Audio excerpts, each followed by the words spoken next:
Good morning. I'd like to welcome back Reverend Patty to the Betsuin.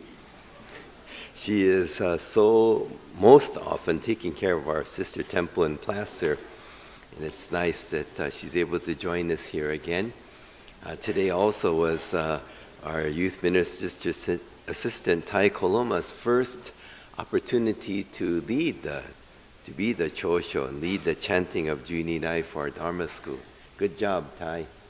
All right.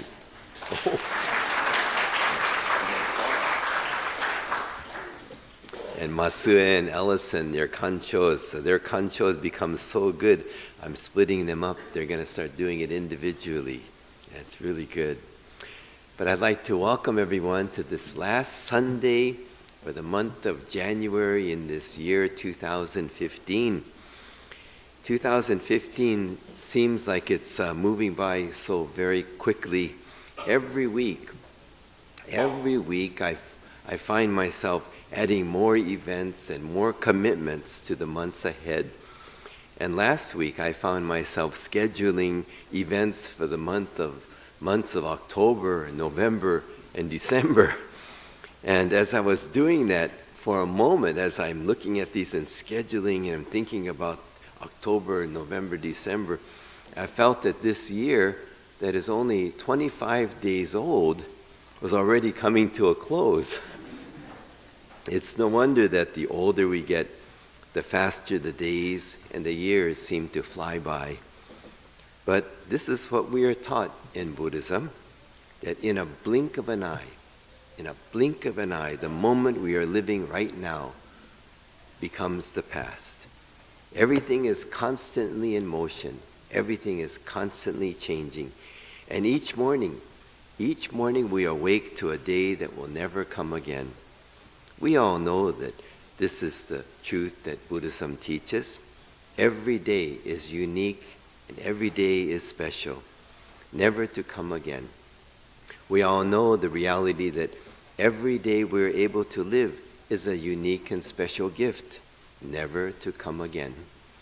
But too easily and too often, we tend to lose sight of the reality that every day and every opportunity we have to be with the people whose lives give meaning to our own is one that we must cherish and treasure. Especially those who are closest to us, we tend to too easily and too often take for granted. But each time we come to our temple and we sit in this hondo and we listen to the Dharma, we find ourselves looking into the mirror of the Dharma and remembering again what is truly of value in living each day. We see again what is of value in living our lives every day. Over the weekend, this last weekend, the long Martin Luther King weekend, Reverend Patty and I ran our annual YAC reunion retreat. This is a special retreat where all the participants in last year's July YAC retreat are invited to come together and reconnect. And as we have some review, we also have a little advanced training and some enjoyable Dharma classes and activities. This year, the Mountain View Temple was the host site for our retreat, and we would like to express our deep appreciation for the kind, warm, and welcoming hospitality that they provided. They have a beautiful temple and facility, and Reverend Mukojima was especially supportive and welcoming of our entire group. I don't know, I hope you remember Reverend Mukojima. He was our speaker about a year ago, and some of our leaders here know that Reverend Mukojima was on my very short list of ministers that I asked to consider coming here to the Betsuin about 6 years ago. Unfortunately, at that time, he was just acclimating to being in the San Diego Temple for a little over a year, and now he has been at the Mountain View Temple for just over a year. Well, last Sunday, Reverend Mukojima asked our attending 10 YAC participants to sit up on the Onaijin at the Mountain View Temple and join him in leading the Mountain View Temple Dharma School Sangha in their service. And Haley Arakaki and Tai Koloma were there and did a fine job representing our Betsuing. Mukojima Sensei's his message that morning was so moving and so beautiful. There was a children's song that he sang that it's been haunting Reverend Patty and I for the whole week, so much so that I found myself humming and singing this children's song through the whole week. Sensei mentioned how there are times when his 2.5-year-old son, Oji, wakes up in the night crying, and at such times he carries his son and often sings to him this Japanese lullaby that he heard in his childhood, one that his father sang to him. Sensei sang the song and translated the meaning. It's a very simple melody with seemingly simple lyrics. This morning, I'm going to try to sing this song that Mukojima Sensei talked about. The song is called Shabon Dhamma, which means soap bubble. Soap bubble, okay? I usually don't sing because then people want to leave. So, but here goes. Shabon Dhamma Tonda.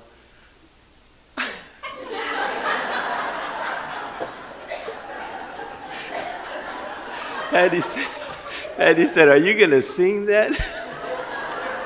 And then every time I started singing it, she starts messing me up through the whole. And when I came out here, just as she passed me, she started singing it,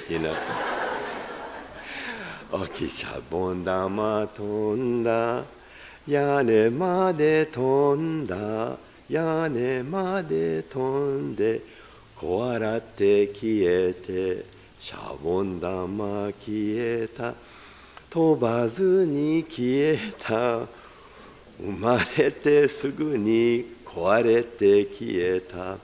I know I can't sing very well. No, please don't applaud. I don't want applause. Those pity applause. But it's a beautiful song if it's sung well. And I'm going to, I didn't finish it, but I'm going to not finish it. I'm going to share with you the meaning. Shabon Dhamma Tonda means the soap bubble flew. Yane Made Tonda, up to the roof it flew. Yane Made Tonde, but on reaching the roof, Kwarete Kieta, it broke and disappeared. Shabon Dhamma Kieta, the soap bubble disappeared. Tobazu ni Kieta, without even flying, it disappeared. Umarete Sugu ni, so soon after it was born. Koarete Kieta, it disappeared and was no more. Kaze fukuna, wind, please don't blow. Shabon Dhamma tobaso, so that my soap bubble can fly. Very simple lyrics, and Mukojima shared the story of this song, and it was written by a man named Ujo Noguchi in 1922. He is considered one of the 3 most influential poets and writers of lyrics for especially children's songs. And Mukojima Sensei shared that in 1908, while Noguchi was away on a trip trying to sell his songs, he learned of the passing of his infant daughter, Midori. He cried so deeply, he was inconsolable, and he never stopped mourning the loss of his baby daughter. It is said that Noguchi wrote this song, Shabon Dhamma, because once, while watching children at play, the soap bubbles they made reminded him of his daughter's brief life.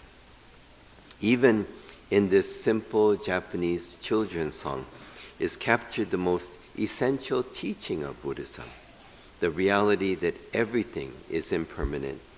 And from the moment we are born, there is no guarantee of even one day of life. With our Dharma eyes open, we see again that we must not take for granted the days we are able to live or the opportunities we have to be with the people we love. Every day of our lives is like a beautiful floating soap bubble, fragile and delicate, and one we should never take for granted. Often, in Japanese, the concept of impermanence is given the imagery of the wind. In Buddhism, it is even called mujo no kaze, the winds of impermanence. So the last lines to this song could easily be mujo no kaze fukuna shabondama tobaso. Winds of impermanence, please don't blow, so that my soap bubble can fly. As we are often reminded in our tradition, if we just open our eyes, the whole world is constantly teaching us the Dharma. The simple yet deep message of the Dharma is everywhere, even in a seemingly simple children's song. So please, everyone, as we end this first month of the new year and bring January to a close, let us make the most of every new day. Let us try even harder to appreciate every opportunity to be with those whose lives give meaning to our own, and appreciate the beautiful and delicate soap bubble of each and every day. In closing, please join me in Gassho.